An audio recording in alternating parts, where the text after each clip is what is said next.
Okay, we will call the regular meeting of the Los Osos Community Services District Board of Directors for Thursday, August 3rd, 2023 to order. Would you join me for the flag salute, please?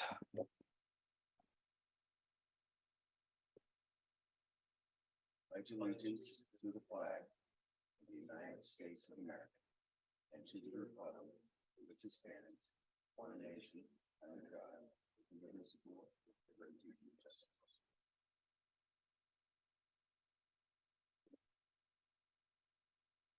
Could we have a roll call, please? Laura's online, I guess, with us, I assume.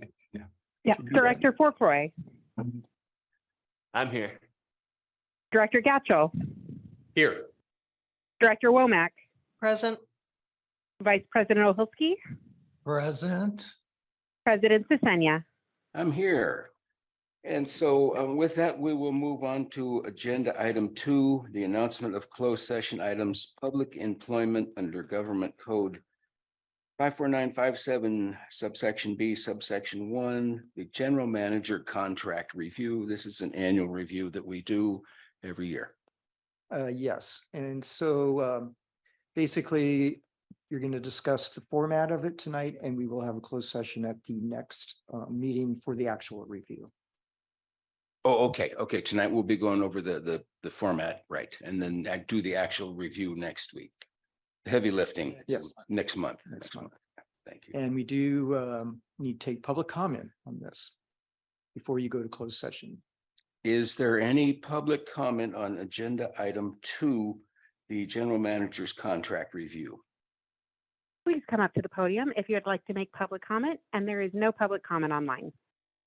Okay, none here in the room. So with that, we'll adjourn to closed session and be back at 6 o'clock. How fast you can get this. Of the Los Osos Community Services District Board of Directors for Thursday, August 3rd, 2023 to order. There is no reportable action out of the closed session at 5:30. We went over, as we mentioned before the meeting, we went over the review process for the general manager's contract, and we'll announce the results next month. So with that, we'll go on to agenda item 3, public comment. Wait a minute, excuse me, that's closed session. We're general action items. 7A, the water shortage contingency plan review and recommended revisions. This has been a couple years in the making, and thank you, Ron. Yeah, we did take this to the Utility Advisory Committee, and I told them it's been on my whiteboard for quite a few years here. So we're finally getting around to it. Now that we've had a banner rainy year, it's actually better to talk about it while we're not in an emergency. So a little bit of background. Our current water shortage contingency plan was developed back in 2013. That went through the UAC process. It was actually Rob Miller and myself developed that with the help of the UAC and then with the board, which adopted it back in September 2014.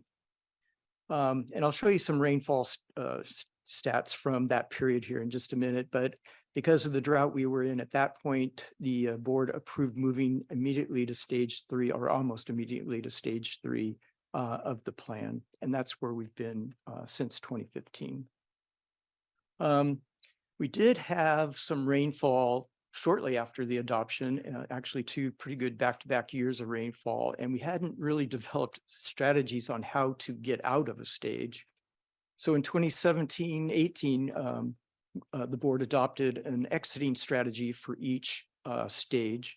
And basically, it requires 2 consecutive years of normal or above rainfall to exit. And like I said, we've been in stage 3 since 2015. And in the penalty phases in stage 3, there are potential financial penalties associated with that. But we did do a modification back then because it is suggested in the plan, so that we haven't implemented those through all these years. So here's the rainfall stats. I know this is a little bit small, but it is in the board report. You can see going back as far as 2012, 2013, we had quite a few years of below average rainfall. And so as you can see, I put the red arrow where the plan was adopted. And then we had back to back, fairly good years, 17.72 inches, 26 inches, but we didn't adopt the exiting. What was average? 17, I'm sorry, 17 inches is in the plan as average. Otherwise, I didn't have an I idea. know, very good That was my question. Question too. I didn't want I'm to sorry, interrupt, I but just yeah. assume these things. Yeah, Well, I didn't know how we were- correct. So you can see we were just a little over in 1 year and then quite a bit over in that next. But since the board hadn't adopted the exiting criteria yet, we remained in stage 3. And as you can see through 17, 18, 18, 19, kind of bounced around, and then we hit the next, multi-year drought. So then over in the comments, I was indicating that we didn't hit that 2 consecutive years of average or above. So that's where we didn't meet the criteria to move out of stage 3. And we'll come back to this in just a moment. So we're going to get into the recommendations that I'm proposing that we change for the water shortage contingency plan. The first one are the targets. What we did, staff did, we looked at what we had back in 2013-14, and then looked at where we are today. And if you look at on the monitor on the left hand is the current targets in gallons per person per day, and then on the left are what I'm proposing. So we went from a base of 64 gallons per capita down to 61. Not a big change. Our community's been doing very well for quite a while on water conservation. And so, as you can see, I just proportionately stepped them down until we got to stage 4 and 5, where I actually took it down quite a bit more because I believe the community could, under the circumstances, if we were actually in a stage 5, we could hit that 31 gallons per capita. And as you'll see in my proposal for entering and exiting, it'll be much harder to get down to a stage 5, which means we'll be in probably a more severe water condition than what we're in currently, or the way it's set up currently for entering and exiting. So that's one of my first recommendations. The next one, we'll get into this. This is where what's been bothering me for the last few years about how we go in and out of the stages. As I said, it has to be back-to-back average or above. And so as you could see, there's a year where we had, 13 inches, and then a year we had 26 inches. But because we hadn't hit in that table before, because we hadn't hit those back-to-back years, we just continue to kind of move along in stage 3, which really kind of lost its meaning. What are we, really trying to achieve? Because we didn't get into the prohibitions as much because of where the community was at in water use. So what I'm gonna, and then for the entering stages, and I'm gonna show you another table here in just a moment. I want to add, because when we developed this plan, the Basin Management Committee hadn't formed yet, and we had no monitoring data. Well, in 2015, once the BMC formed and we've been doing annual monitoring reports, there's a great water level metric in the annual reports that really indicates how our levels are doing based on conditions, actual conditions in the basin. And I'll show you here in a minute what that looks like. And I'd like to add that in as one of the criteria. It could be either the climatic condition going in, which is, again, it's a little complicated, but we can keep that climatic condition, or if the BMC spring water level metric remains the same from the previous year, whatever stage will not be declared. Again, this will make a lot of more sense in just a second here. But there are water quality triggers that I want to keep, because those are actually very definable and I think provide a good action level. So we'll keep the water quality triggers. And as far as the exiting strategy, I want to add the word equivalent. So if you could put 2 years of rainfall together and it hit that trigger amount, that we could leave. But I also want to put in or 2 consecutive or the BMC spring water level metric increases. And now the USC actually said, well, why don't we just get rid of the climatic triggers and just use the water level metric? I just want to see how it goes. I'd rather us, keep both triggers because it's all dependent on what the board decides. I will be bringing you annual water reports from now on that will look at this, and we can make decisions as a board, because the plan is a guide, and it's really, I think we need to look at the circumstances we're in before we start making changes and impact the community.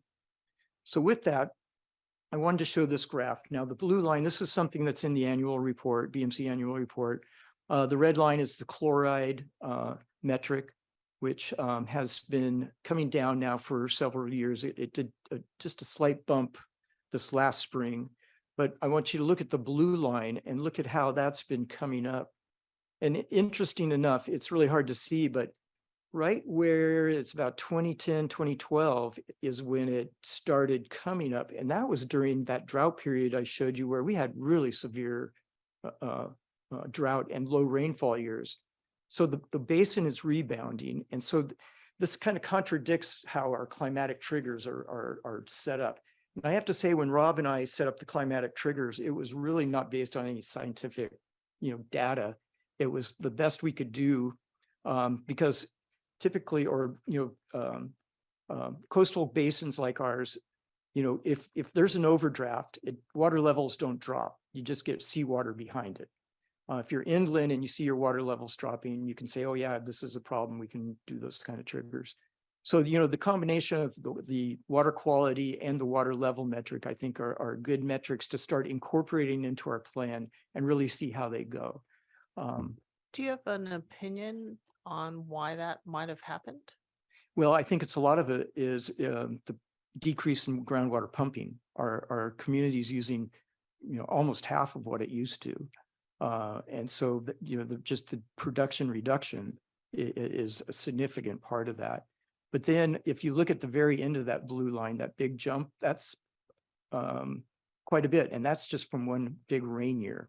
It's a little over 2 feet rise, which we haven't seen. And I don't even know if we have, looking back there, maybe in the 80s. So anyway, it shows how our basin can and will respond. But it also shows the chlorides kind of sitting in the same area for many years now, right? But the thing is, with chlorides, it's not as instantaneous. You're not going to see a correlation exactly with rainfall and chloride. It's a slower, it's a slower response to the rain. What will be interesting to see what next year's data looks like after this year, because according to Cleith Harris, geologist, Spencer Harris, there isn't an absolute correlation year to year on that.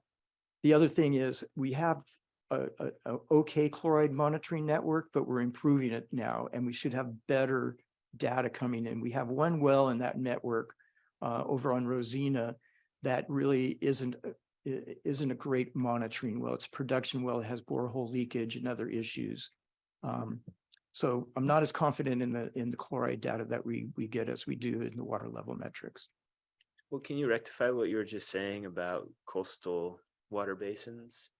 Water levels don't drop, but the chlorides would increase when you're overdrafted. Well, as we've seen with our seawater intrusion, and if you look back at that, where chloride started going up, our productions was way up. And so that's when we started seeing those fingers of seawater intrusion coming in as far as the library community center area. And then we still have this persistent problem out on Pasadena Drive that we're not quite sure. BMC is going to actually analyze that this year to get a better understanding of what's going on with that well. But you have to understand, the water level metric is based on the freshwater storage capacity, not just the rise and fall of the wells. Okay, but we're talking about looking at just the water level, not chloride metric, in our entering and exiting strategy. Yes, at this point. Okay.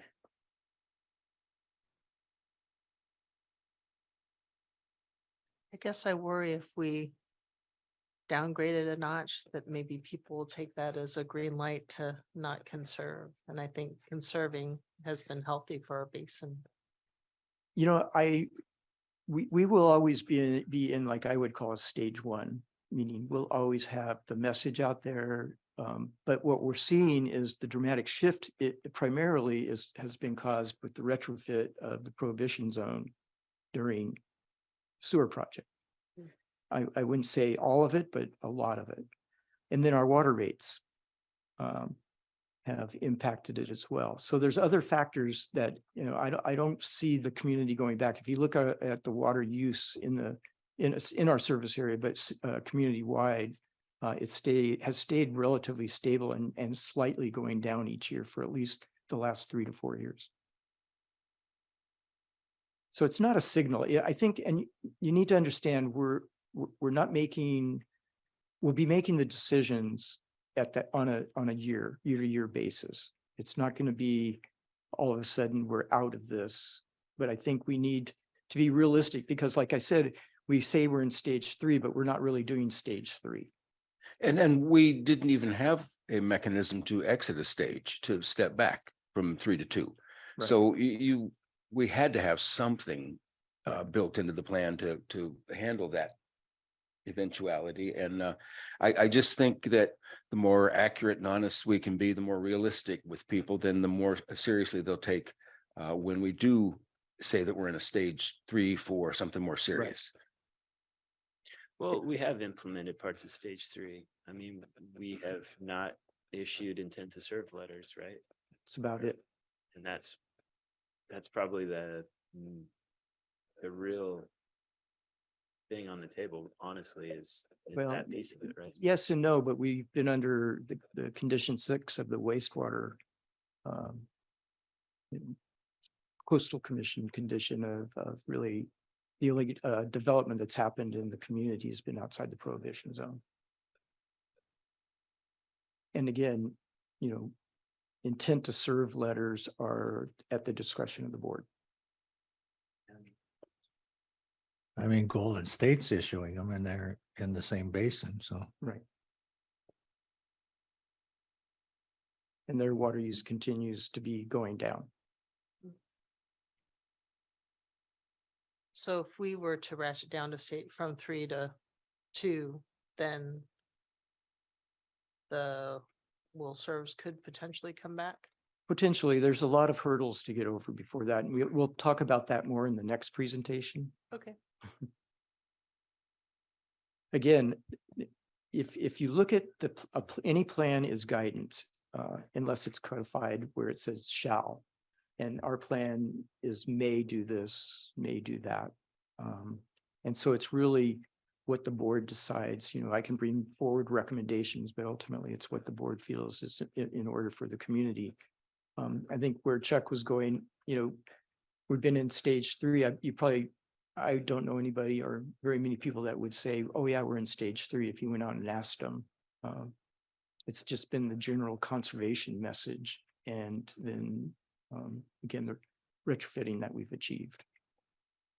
I think I'd like to clarify one thing. When we hear that Golden State is approving intent to serve or will serve letters, that is outside the prohibition zone and with the Title 19 retrofits involved. Well, it's tricky because yeah, it is the Title 19. I'm just thinking there are areas that in their service area that aren't under the coastal jurisdiction that I Right. think are in the prohibition zone. But not in the coast. Not in the prohibition zone, but okay. That's true. Their territory kind of expands to the east there and I don't, Right. yeah, okay. Yeah.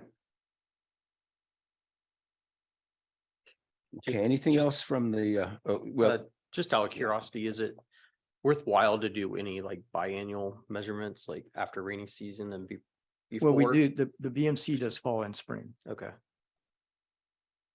Do we see big measurement jumps on those? Well, you do see differences, definitely.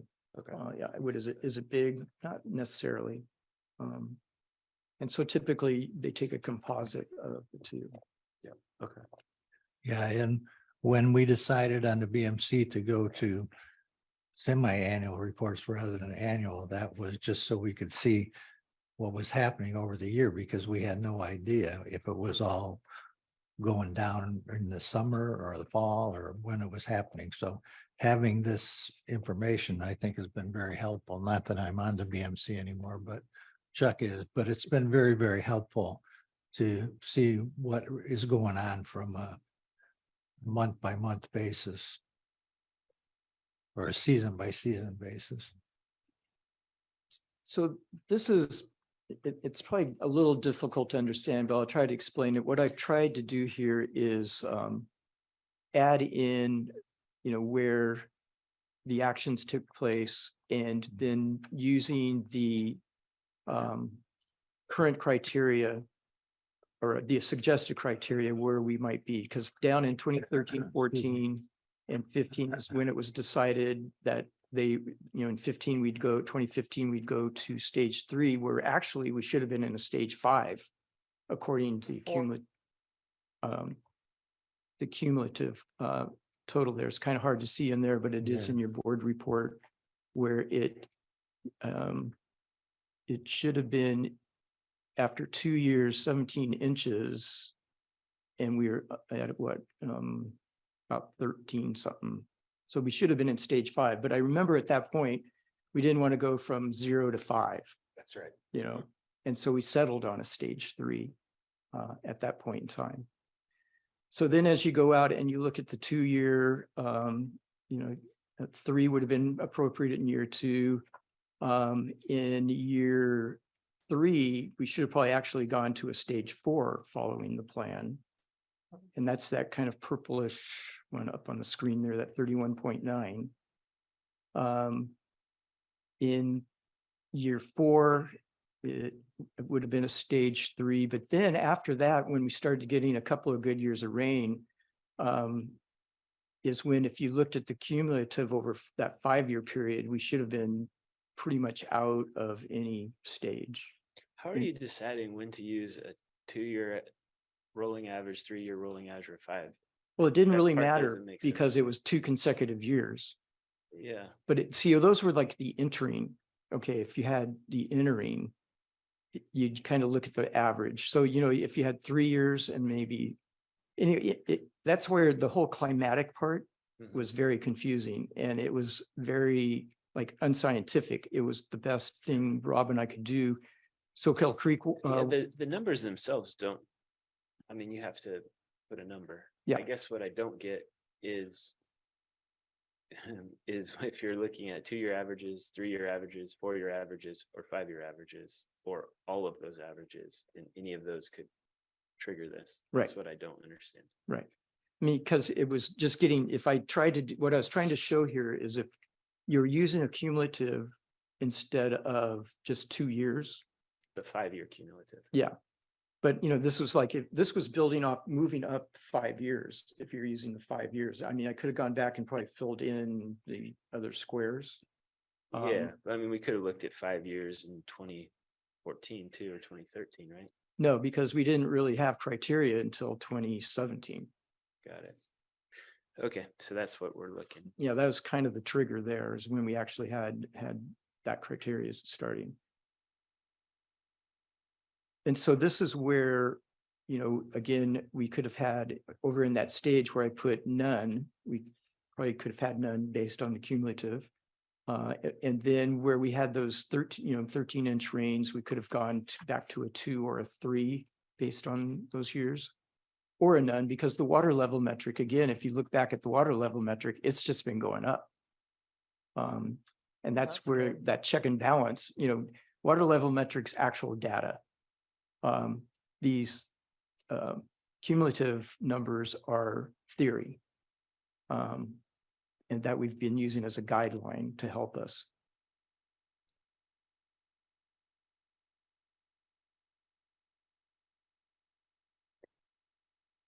Did you by chance look at what that would have looked like, what this would look like if we had been using the BMC data?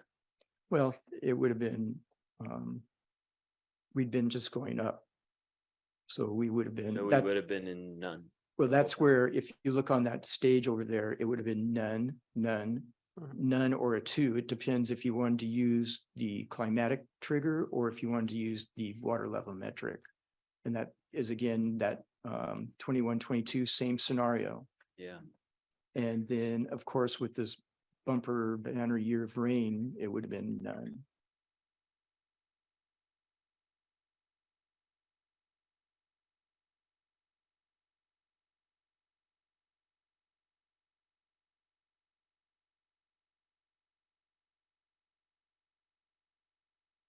Any other question before we move on? This is probably the hardest one. The other ones are pretty straightforward.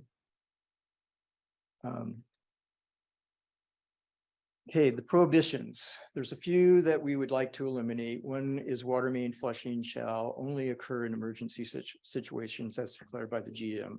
Now, that's something I think we as staff would make that call. I don't think it needs to be in as a prohibition in the plan. That's an operational issue. I guess it'd be okay just to show that we would be doing our part. This is more a health and safety. When we decide if we need to flush, we need to flush, that kind of thing. And then how often do you do that? It sounds like an occasional thing anyway. It's a very occasional thing. We do some more frequent dead end flushings. That means where there isn't a loop and the water just sits. We do, but that's a health issue. But even that water goes to water It goes trees, to water trees. so Yeah. it's not going to Yeah. waste. Right. And this is a weird one. I was trying to remember where it came from, but no allocation may be transferred to another property. I think this might have been during the Title 19, the offset. I don't know where it came from. Every time I think I remember, I don't. But anyway, that means it should go. If it ever comes back up again, we'll deal with it. And then finally, an exemption, there's an exemption for irrigation restrictions for community recreational facilities.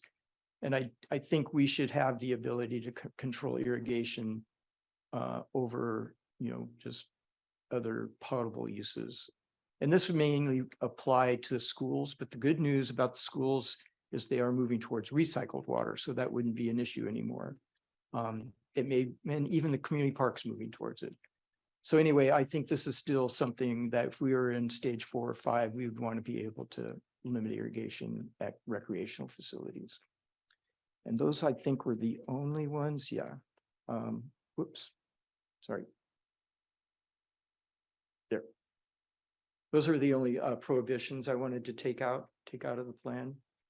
Oh, there was one more I didn't put up here. It's the even odd watering days that we have. Sorry, I missed that one on the slide. That one, it's supposed to be in stage 3, 4, and 5, and we just don't have the resources. One, and when this was created, that was kind of a best practice at the time. But since then, a lot of agencies have water data that show it doesn't work. And so you're trying to do an enforcement thing that really doesn't work. So that's the other one. And it seems like the overall usage is the more important. Yes, If you keep your usage down to however many gallons per person, right, well, who cares when? exactly.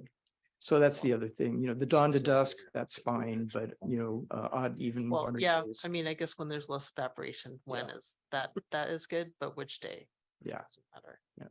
So that would be the other one I'd want to eliminate. And that's in the report. Well, I have a couple other questions. Because I know, like, in the plan as it sits, we have water quality metrics Mhm. for stage 3, there's a chloride trigger at 150 milligrams per Right. liter. I mean, so are we saying that we're gonna leave that?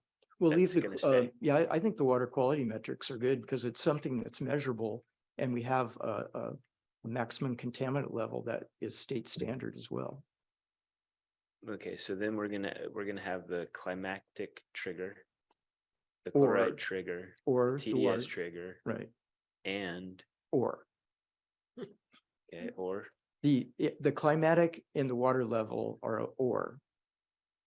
okay, But the water quality one is an and.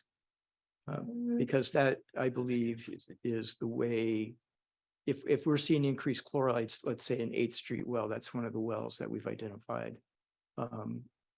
That's a real situation. So if stage 3 says 150 milligrams per liter, could you go back to the slide with our chloride levels?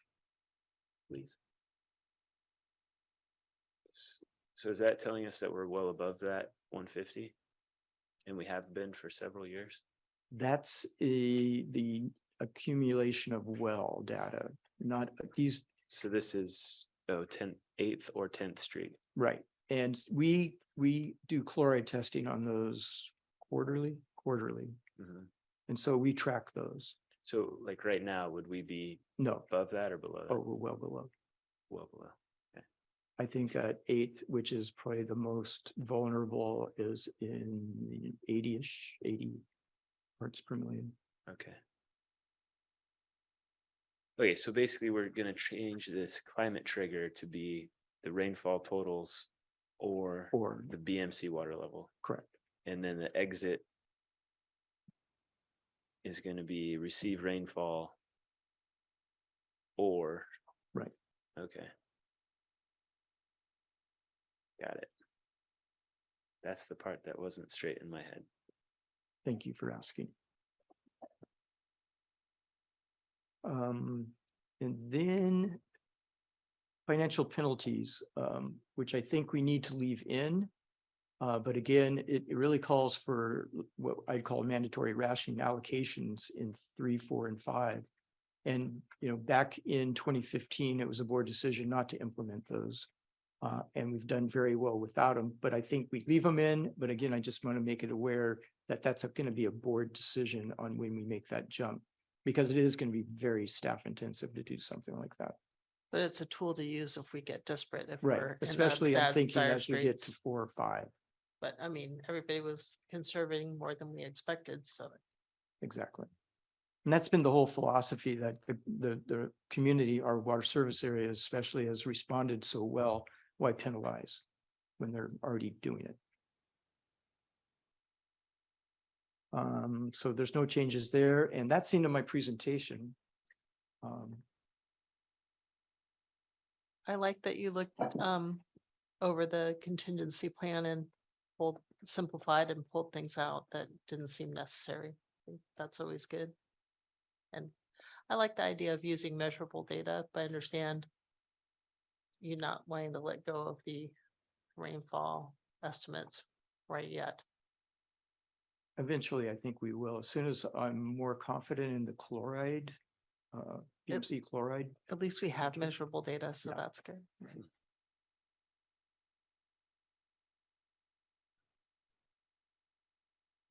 Any other questions, comments from the board? Okay, with that, we'll go to public comment for agenda item 7A. If you'd like to make a public comment and you're online, please raise your hand. And if you're in the boardroom, please come up to the podium.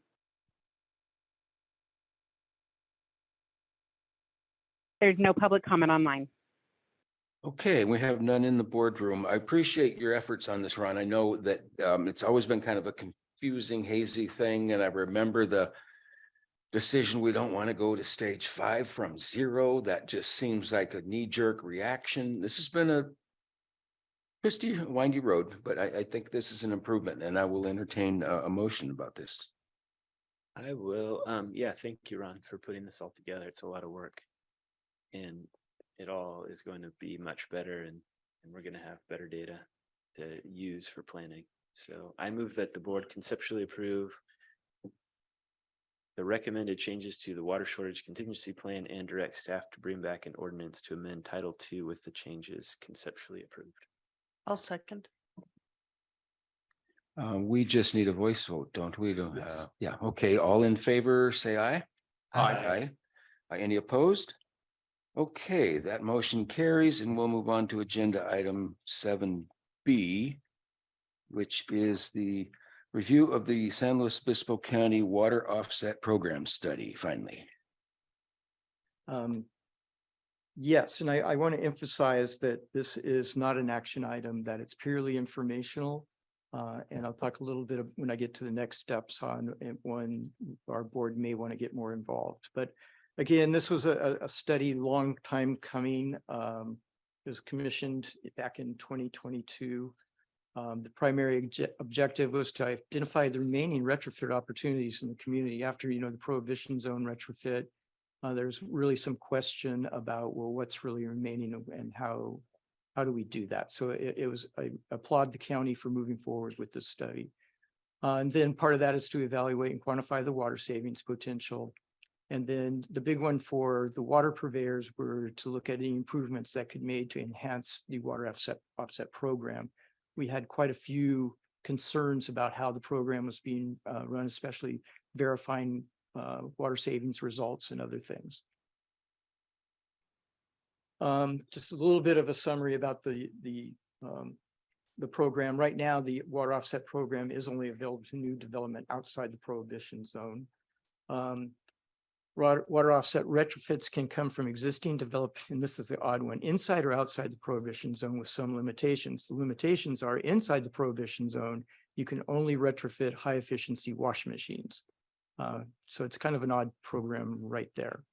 And that the offsets must achieve a 2-to-1 water savings. That means in theory, if your development is going to use a half acre of water, you'd have to do enough plumbing retrofits to equal twice that amount, 1 acre foot, in simple terms. Some of the significant findings that I pulled from the report, and again, what I tried to do, there's so much data in this report, you could dive way down into it. So I tried to just pull out what I thought were the highlights, but I'm more than happy to answer any questions on any in particular if there's something deep down in there that you'd like to talk about. But they're saying there's approximately, though they use 879, 3.5 gallon per flush toilets remain outside the sewer area. That seems high, but that's, I do trust their consultant, Medallis Water Management. They're a good consultant. They've been around for many, many years, and I've worked with them over the years many times. There's approximately 479 remaining shower heads with a flow rate of 2.5 gallons per minute located outside the sewer area. And that there's been a significant number of high efficiency washing machines retrofitted, but there's approximately 2,150 remaining, mainly in the sewer area. So just some interesting data. They did use all the data available from rebate programs, including ours, and then all the data during the prohibition zone retrofit. So in theory, if people didn't use maybe they bought a high efficiency washer, but didn't use a rebate program, they wouldn't know. Right, exactly. So there are some assumptions definitely built in here. The conclusions were interesting that there's about 118 acre feet per year of water savings potential remaining. Of course, most of that's outdoor, 84 acre feet, and the other is 34 acre feet for outdoor. Indoor is 84. They did divide it off into purveyor, single family. This is one of the tables in the single family, multifamily. One's water purveyor customers, self-source are the well users outside, or urban users using wells outside of the purveyor service areas. You can see over on the far right there, the total average gallons per day per dwelling for purveyor is 128 gallons. For the well or self-source is 390. There's a lot of great information in Appendix C that kind of looks at this and how they estimated all of it. So it's one of my things I encourage people, not only the board, but public to look at.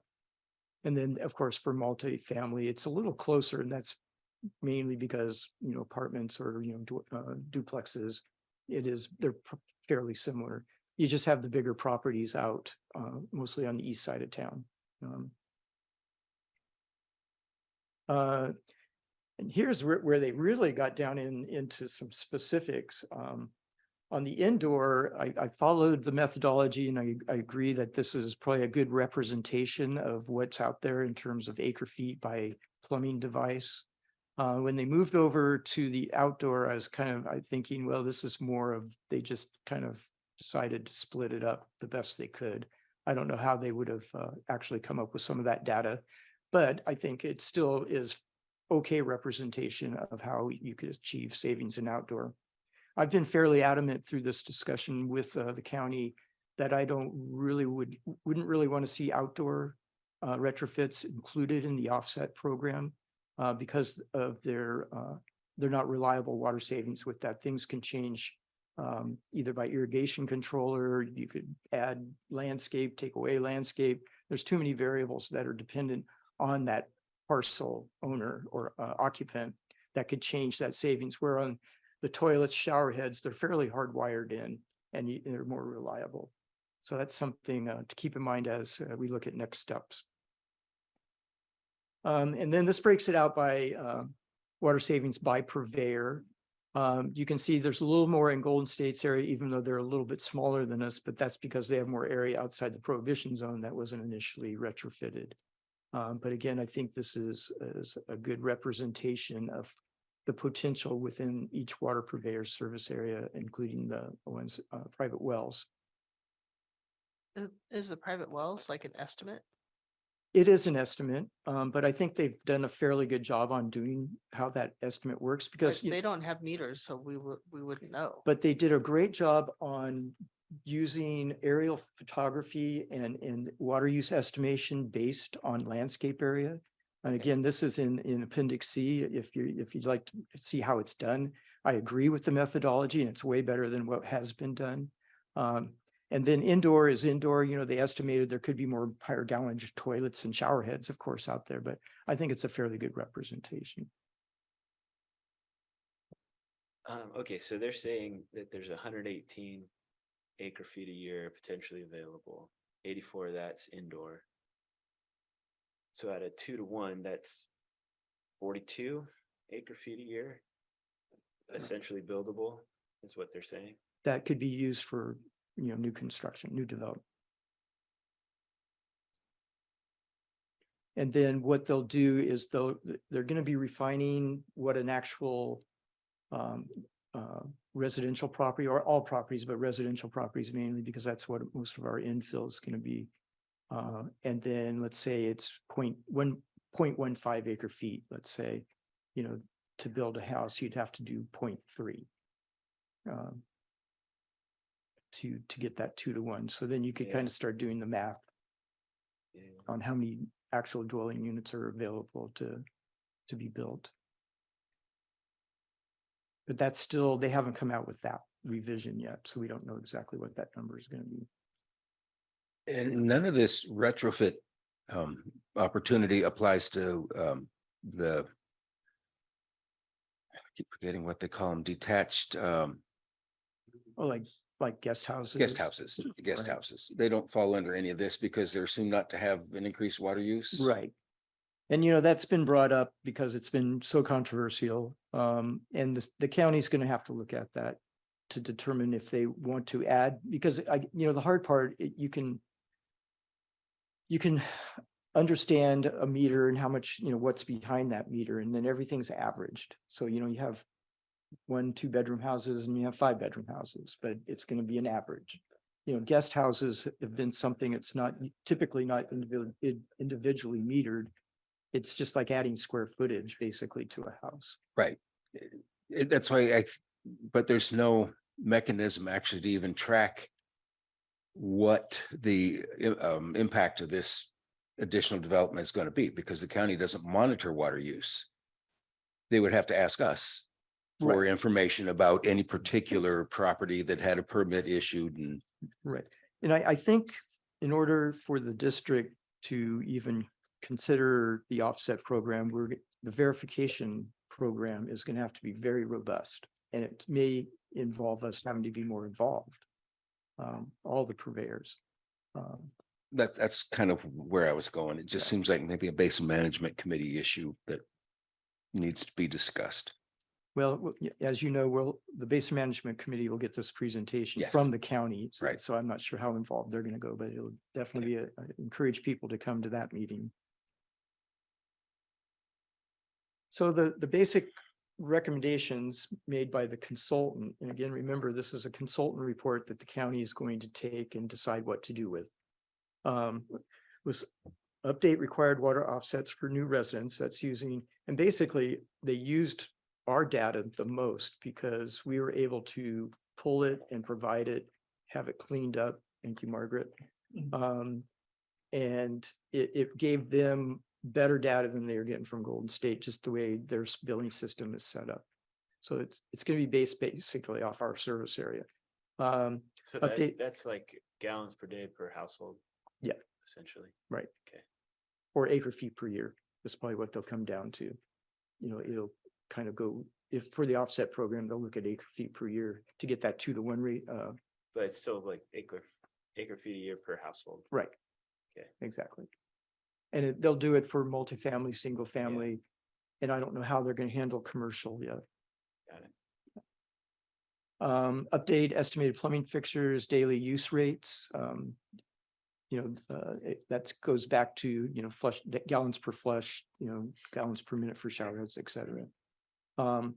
Allow additional indoor toilet and shower head retrofits within the prohibition zone. It's pretty much agreed that this should be community-wide, that it really, to have separate requirements in parts of your community isn't really a functional way to When have you it. share one basin. Exactly. They're saying include outdoor water conservation measures with sufficient verification of continued water savings. And I already made my opinion known on that one. And then just monitoring.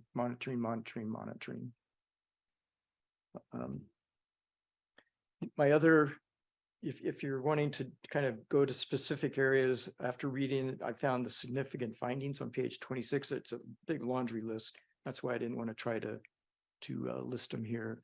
The water savings verification, like I said, this is of most importance to the purveyors. There's some good information on starting on page 27. And then Appendix C, that's the self-source parcels on page 43. So those are areas I'd recommend if people want to really see how the total picture and how it would be impacted by this might look.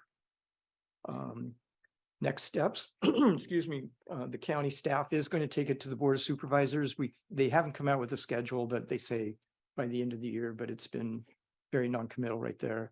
They will have to take a look at modifications to the growth management ordinance to incorporate any revised program that they come up with. This is a definite dialogue with the county and the Coastal Commission, because the Coastal is very interested in the outcome of this. And then they are going to provide, let us, the Board of Purveyors, provide input into the final program. I think that was it. But this is only affecting outside of the prohibition zone, right? No, this is going to be for the whole So community. that was one of those recommendations. Yes, So that meant they're recommending applying that to everything, yes, whereas right now it only applies outside. exactly.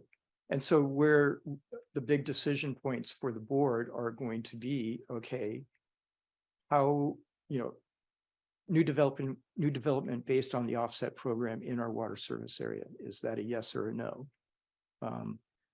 Golden State, according to the way they interpret their CPUC, Public Utilities Commission requirements, they have to serve if the county approves an application or pushes an application through. So we need to look at equity and balance. And I believe, again, my opinion is if it's a solid offset program, I think we could allow some development within our water service area.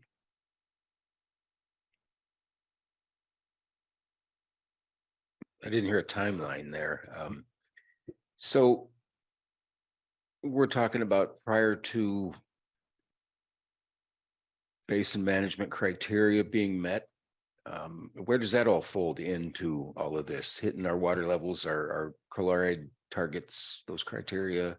Well, As long as we're making progress toward those, we're right, and Or that's where the thinking monitoring about- comes in. If we're seeing continued progress, because you have to understand there has been development in our Mhm. community, and we're seeing continued progress. Now, that's where the first growth and this is in the growth management ordinance, it was a 1.3 growth rate. And I was recommending that we step it more slowly, even with offsets at maybe a 0.3, then a 0.5, and then maybe look at a 1.0 at some point over a 5 or so year period. So again, it's our responsibility to make sure we're not impacting the community and the groundwater basin in a negative way.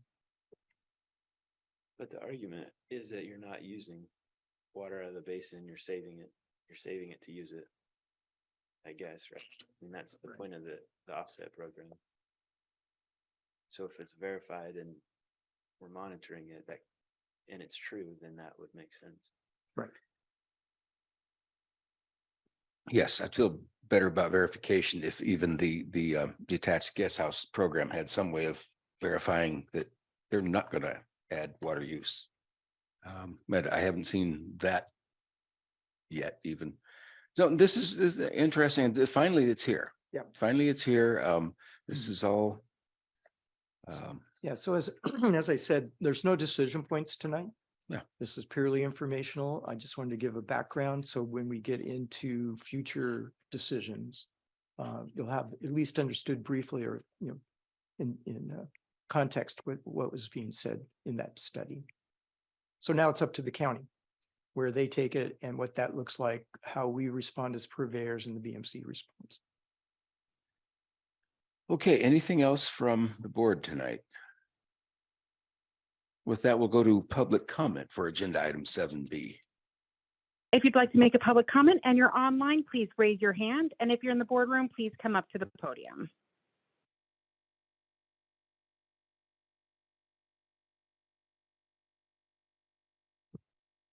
We have comment here in the boardroom, so go ahead. I wasn't able to attend the. Richard, I'm really sorry. I don't think the microphone's on. If you could just wait 1 second. You should know to just walk up there. Okay, it's on now. Yes. Can you Thank you. restart the clock? Yeah. I have actually 20 minutes, but I'm only gonna briefly through. I wasn't able to attend utilities because I was out of town, but I read the report. I think utilities needs to look at this again. Chuck has history, and I think Ron remembers how messed up the first one was in 2008. And the whole establishment stuff. Two things I just want to bring your attention. The 2.4 per household that they're using across, as far as persons per household that they're using across the board, that's inaccurate for multifamily. The mobile home parks, which is easily verifiable, I mean, extremely easily verifiable, is about 1.5 per household. All the mobile home parks have their own internal phone book, and you can, I did more shores, and they had 83 of the 164 units were 2-person households, 81 were 1-person households, so 1.5. And most of the multifamily small units on the east side of town, some of those are only 1-person, you know, little apartments, or, you know, the 500 square foot ones, most of those. Anyway, that's one thing.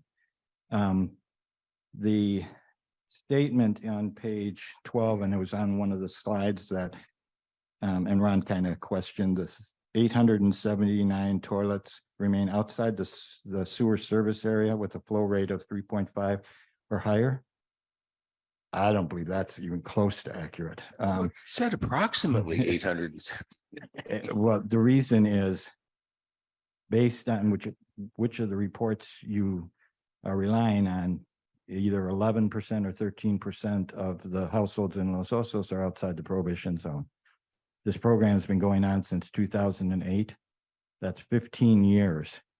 Easy way to verify that is to go back and look at the number of sales in Los Osos that have occurred outside the prohibition zone, which is easy to obtain.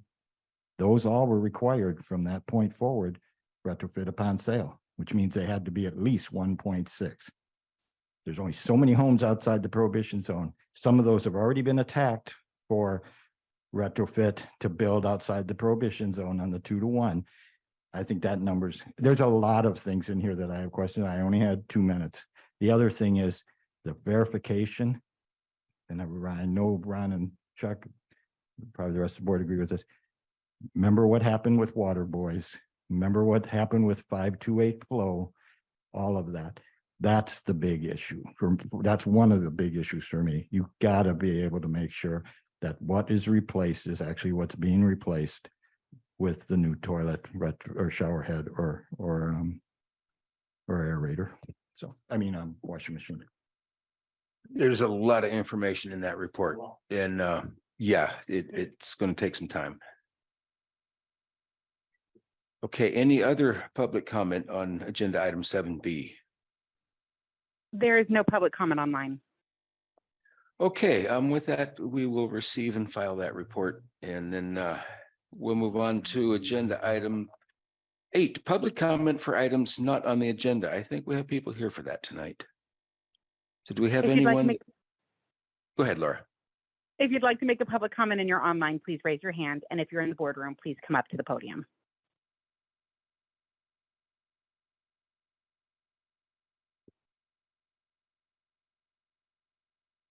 We have comments here in the boardroom, so go ahead. Give us your name and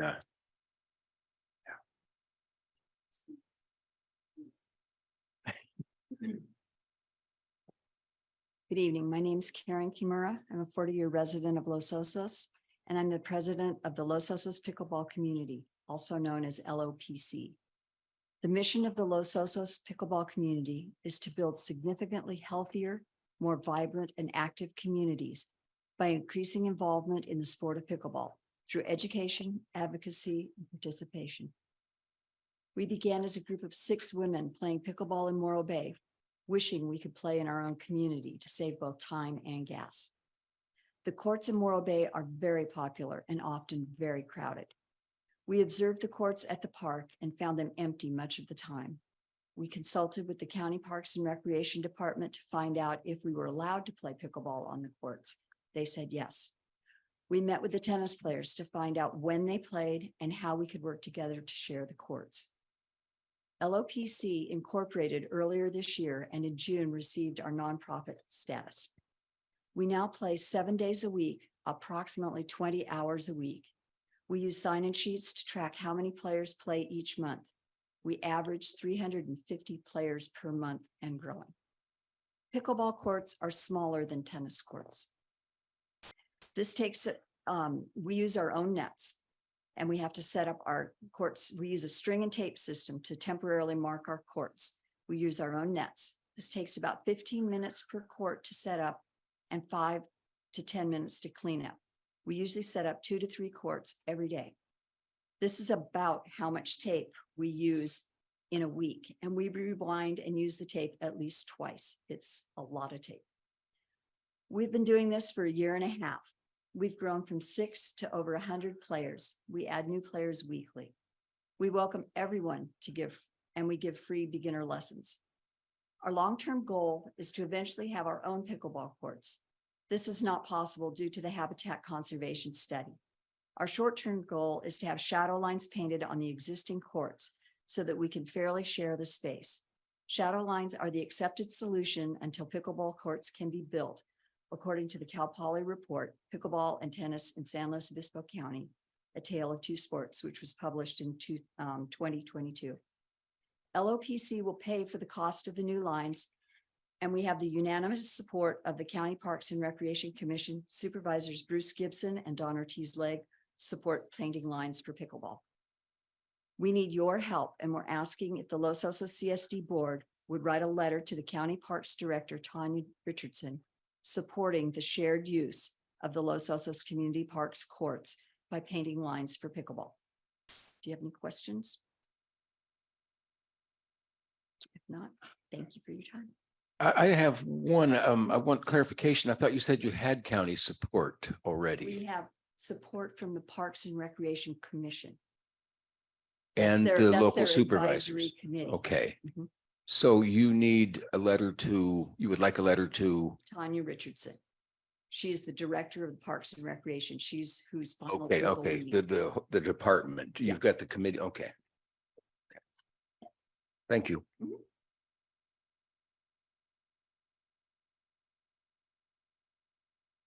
Hi, I'm Hi. Sandy Green and I'm part of that group. I'm a 40+ year resident of Los Osos too. And I just wanted to give you a little LOPC update. Our attendance continues to increase each week. We see new families coming out, students, visitors, people from our community that come here for pickleball. And there was even a youth birthday party playing pickleball out there this last month. Each week, we have 3 to 5 new people join us from the community and also visitors. We welcome everyone, like Karen said, regardless of age or ability. Our youngest player is a teenager and our oldest is 94 plus years old.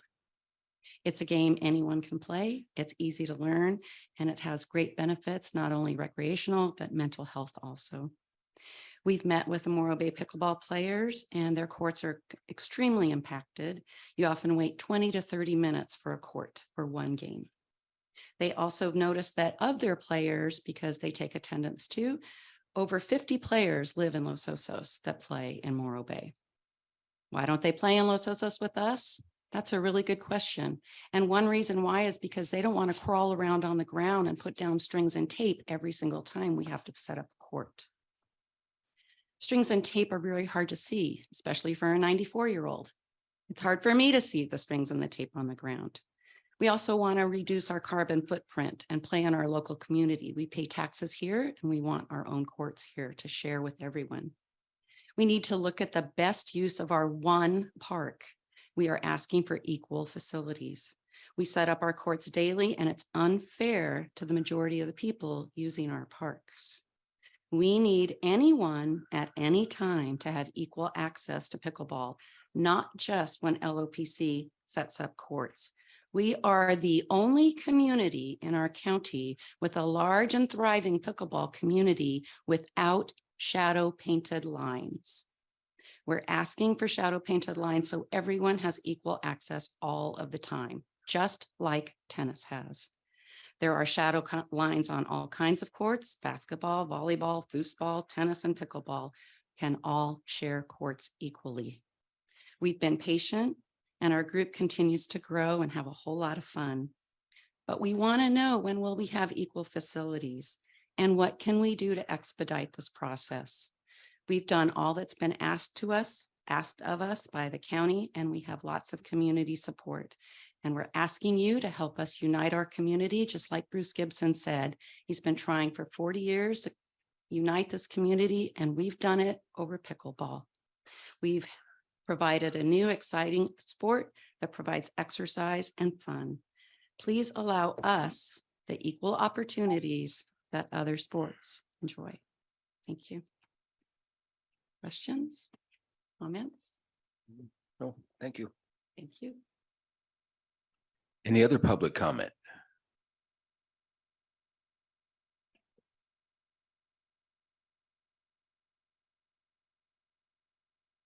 Yuri Katayama. This is not about pickleball. I just wanted to find out if the board has considered applying for any of the Community Resilience Center grants being offered by the state of California. We have not talked about that yet as a board. There is an emergency coalition meeting tentatively set, I think, for a week or two. That was the group set up post, the incident up the hill, the Vista Day oral flooding. And one of the goals for that group being organized was to continue on with emergency preparedness. And so I think that's probably a place for that grant to be discussed. Bob Newman and Andrea, we're going to try and get them. Well, Andrea's part of that committee. She spearheads it. And so we're going to try and get Bob involved and I think work through them. I just wanted to mention the grants are coming up in less than a month. Yes. The deadlines. So for the initial applications, for sure. We're aware of that. Okay. Thank you.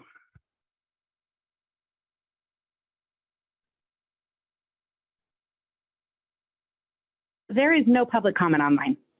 Okay, one more here in-house. Richard Markison, just real quick, in case I'm not here at the next meeting. September 8th and 9th, the community center, Friday and Saturday is the people helping people monster, fill the building, rummage sale. Friday 4 to I'm sorry, 12 to 4, Saturday, 8 to 2. Household items, small furniture, everything you can think of. No clothing. We don't have any clothing, but it's one of our big fundraisers that helps fund our other things. So September 8th and 9th, Friday and Saturday. Hope to see you there. I know Chuck's going to help haul stuff on Thursday of that week.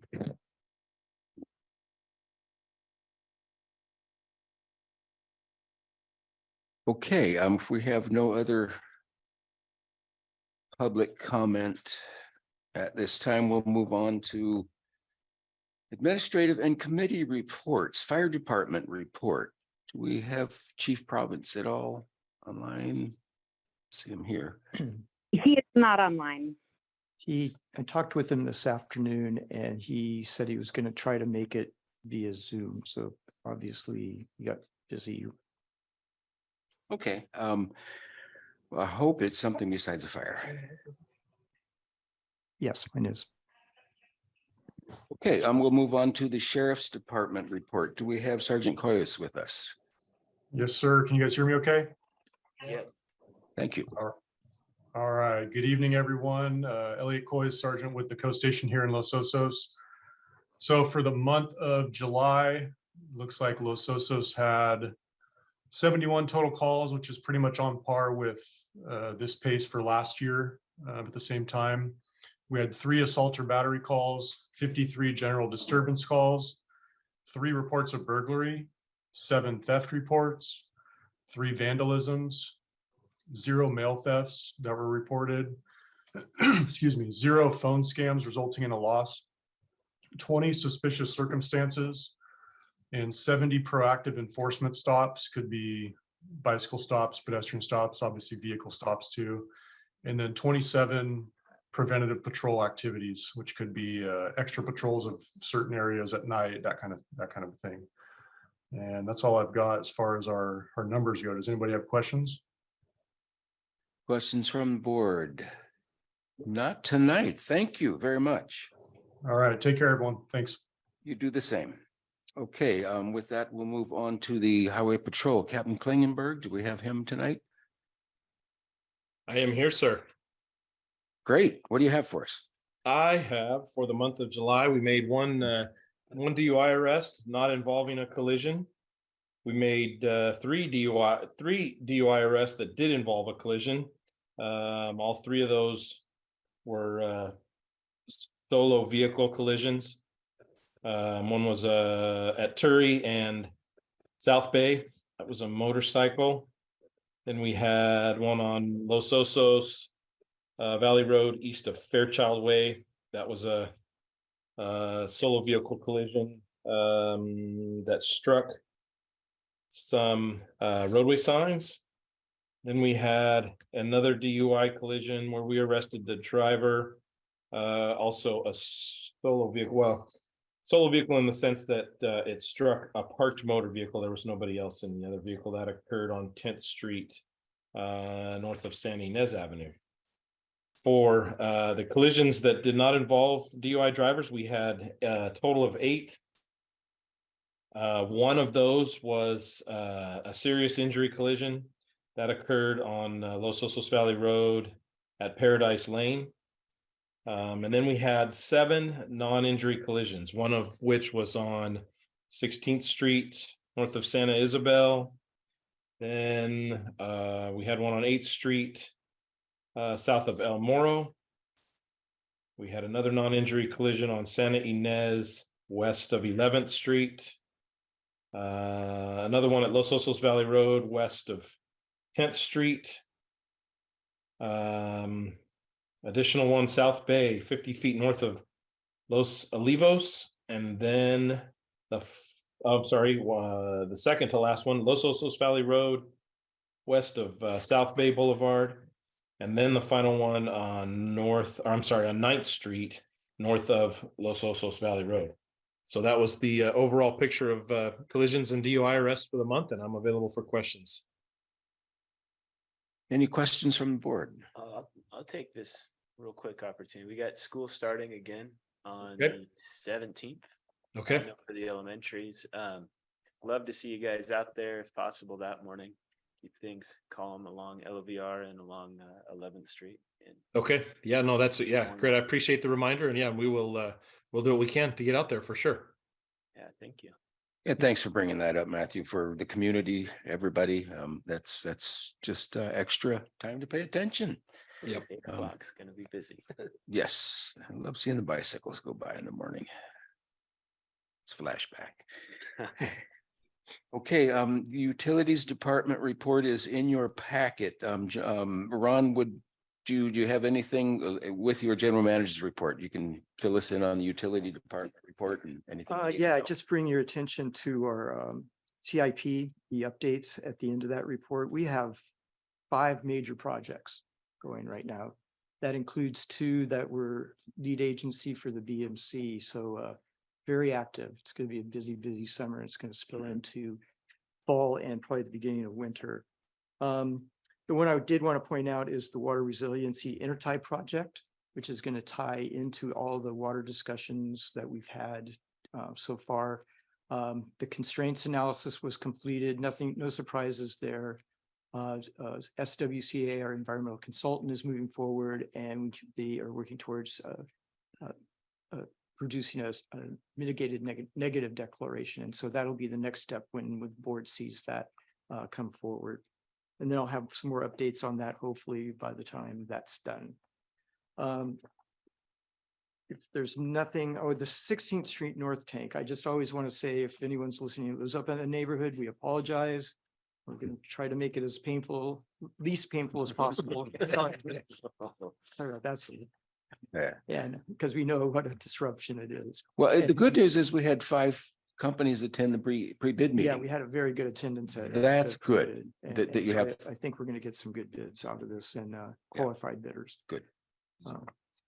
On my general manager's report, it's all emergency services related. There's again, we have an RFP on the streets right now for a standard cover study. I've actually been getting some interest that closes on Monday, the 14th. So I'm very curious to see what we come up with there.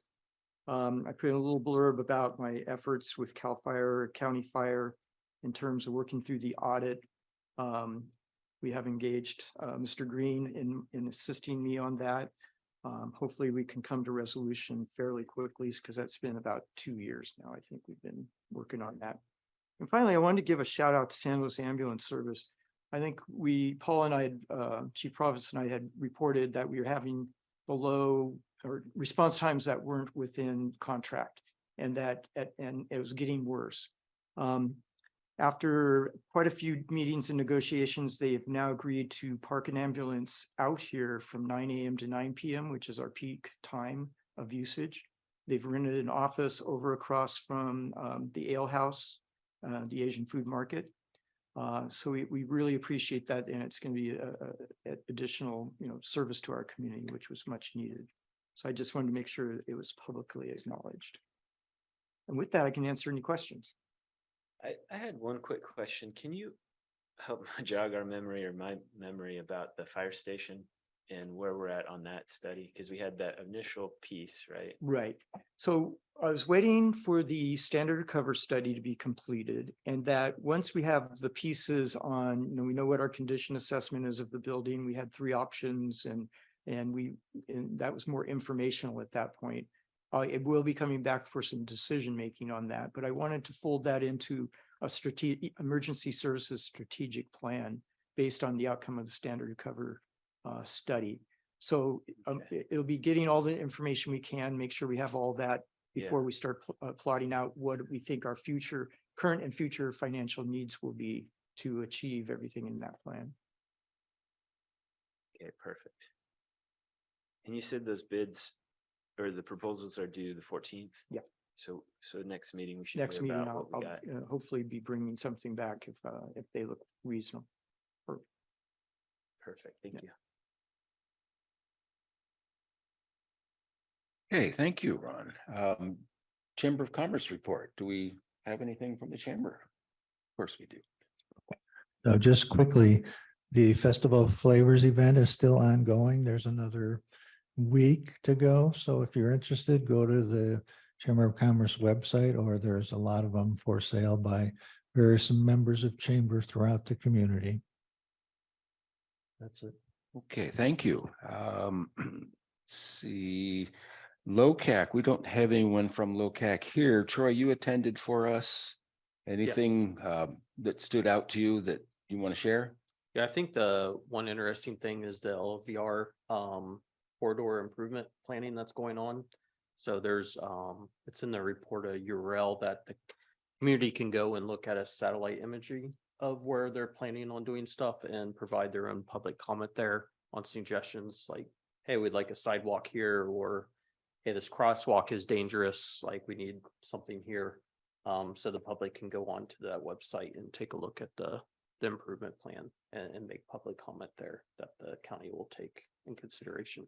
So that's improvements possibly for LOVR from what, South Bay Boulevard to I think- Monarch Grove, somewhere about there? About The there, entire and length? then Okay. the Foothill intersection. Oh, okay, That's okay. what I understood that, and they're combining 4 different plans into one. And doing that, so that would Okay. have and then I also think from Palisades on to MDO, they reduced the speed limit from 40 to 35, and the Board of Supervisors approved that. I believe Okay. that was that road intersection onwards, but I could get that wrong, but they did. It lower wasn't speed that long limit. ago that they bumped it to 40. So from they 35. lowered it to 35. Thank you. Yeah. Let's see, Parks and Recreation, we did not have a meeting. But we do have an upcoming meeting Yes, this month on August 15th, and I'd like to plug it a little bit Yeah. because we're still working on I mean, really the community's response and the community's needs for more facilities. We just heard that from pickleball. We have a group that needs facilities. We don't have adequate facilities in Los Osos. So we're also getting input from youth sports. I'm sure we're going to hear from the tennis players very soon, and kind of have a couple of different near-term and longer-term strategies. The near-term is to work with those groups and the school district, because those are our public facilities, and the longer term is to look at the community plan and the park master plan and provide input to try to improve that over time. you know, that kind of reminds me of the fact that we took public comment tonight and didn't really address their request. Is that something that Parks and Recreation Committee has been requested a letter, that something you've talked about?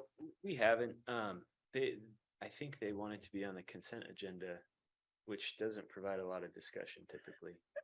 And I know that there is a lot of discussion about that request in our community and I don't know if this is the forum to do that, or if that really is at the county, because that's ultimately their decision whether or not they're painting lines or not. I guess I'm reluctant to wade into that fray without maybe some more background and knowing what's been going on at committee level. Yeah, what I was gonna say is that I'd like to see that as something that you guys discuss it further. Because we obviously need the background, I mean. But I think that Parks and Rec, it's within their purview, so. Yeah, and we're really trying to focus on not this group or that group, but Absolutely, everything. We absolutely. need all of it. Opportunities for everyone. So that's kind of the focus. Well, I just want them to let them know their voice was heard is what I'm trying Yeah. to say. Right, definitely. yeah. That's So yeah, that'll be August 15th. So yeah, good. it'll be a good meeting if anybody's interested. It is going to be a busy month meeting wise. We haven't last month, but it will be this month. Utility Advisory Committee, I think we pretty much heard the two items that were the big items that we talked about. There was no BMC meeting, so we talked about the water resiliency plan and then the Title 19 update. The Finance Advisory Committee report, what a professional looking agenda packet and report, and wow. Yeah, good job, Ron.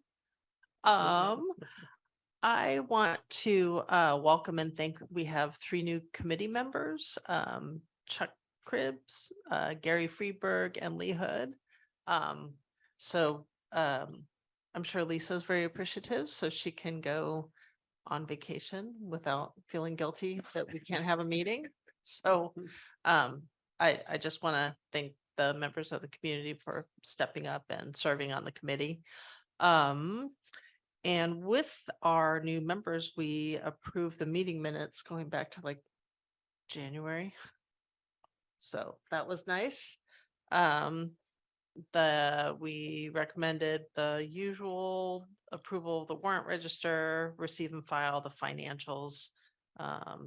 And we had a really well done investment report. I think what Ron pointed out is a lot of the investments were made in June, but they didn't settle till July. So we'll get a more full picture the next time we have a report, either next month or I think quarterly is how often, but we did start investing the funds and making interest, which in this environment is really good. So this money we don't have to raise by raising rates, or money we can help pay for things we need. And so I thought that was really well done, and like to thank Ron for all his hard work on that, because that was quite a bit of research leading up to getting to the point where we are now. Just making sure there's, we are checking different avenues or different ways to do the investment. And I'd like to thank Chris. She really assisted when we got down to the actual investment part. I think this is a big step for the district. And I'm really happy that you took this on and appreciate it. Emergency services. So there will be a meeting on the 17th. Okay. So we know about the fire department building and the the study coming up. So, okay, we'll have something next month then. I was wrong. It's two weeks from today. So that's gonna be the busy week, right? Right. Tuesday, Wednesday, Thursday. Yeah, exactly. Oh, yeah. Okay, there was no basin management committee meeting this month. As Ron mentioned, we will be talking about the Title 19 update. So I expect the next basin management committee meeting to be exciting too. That's quite a week. Directors' announcements of district community interest, reports on attendance at public meetings, training programs, conferences, and seminars. Anybody have anything interesting? Okay, response to previously asked questions. I think we answer them pretty much as they come up. Yes. Except for shadow lines, and we're not ready to answer that one yet, I think. Tennis courts. Okay, public comment for items on administrative committee reports and the consent agenda. Anyone want to pull anything from the consent agenda? Really only one unusual item, and that's the bid package for the well. And we certainly want that to move ahead. Okay, so public comment, please, for those items. If you'd like to make a public comment and you're online, please raise your hand, or please come up to the podium if you're in the boardroom. There is no public comment online. Okay, and none in the boardroom either, so I will entertain that motion. Thank you. I'll go ahead and move that the board go ahead and receive and file the administrative and committee reports and approve the consent agenda. I will second your motion. No resolutions. All in favor, say aye. Aye. Aye. Opposed? Okay, future agenda items. I think the things that I want to talk about, we'll go through the utility advisory committee. I still would like to see a verification program for the detached guest house issue. We're starting to loosen up the constraints a little bit, and we want to make sure that we step through this carefully. We've got a ways to go before criteria in the basin plan are met. That right there just leads to questions. So at some point for the UAC, I think that'll be something we talk about. Anything else from anyone else? Closing board comments. what's coming up? There should be announcements and things happening. Is it summertime and it's just kind of low and dull, I guess? School Almost over. starts. It's the end of summer. Yeah. All the excitement was a month ago. That's what happens when you get buried into house projects. I'll just bring up Festival of Flavors is still ongoing. So if you're interested, it's very, very good deal for the money that you get. And you get extremely good food from a variety of different vendors. Yeah, support your local restaurants. That kind of helps make it worth living here. Okay, with that, we will adjourn and see everyone in a month. Thanks, everyone.